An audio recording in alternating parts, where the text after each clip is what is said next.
Hi అండి, అందరికీ నమస్కారం. శ్రీవారి దర్శనం కోసం టిటిడి ఒక నూతన క్యూ లైన్ని అందుబాటులోకి తేనుందండి. దీనితో మరో 25,000 మందికి దర్శనం సులభతరం కానుందండి. క్యూ లైన్ అందుబాటులోనికి వస్తే భక్తుల సంఖ్య పెరిగినా వారికి అన్ని రకాల సేవలు సౌకర్యాలు అందించడానికి సులభతరం కానుందండి. శ్రీవారి భక్తుల సంఖ్య పెరగడంతో ఎప్పటికప్పుడు టిటిడి వారు క్యూ లైన్లో మార్పులు చేస్తూ వచ్చారు.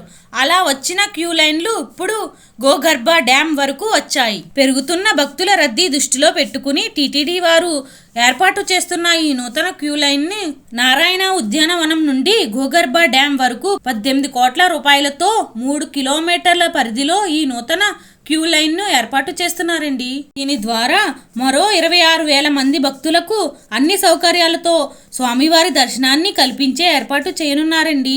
ఇలాంటి లేటెస్ట్ అప్డేట్ కోసం మా ఛానల్ని లైక్ చేయండి, షేర్ చేయండి, సబ్స్క్రైబ్ చేయండి.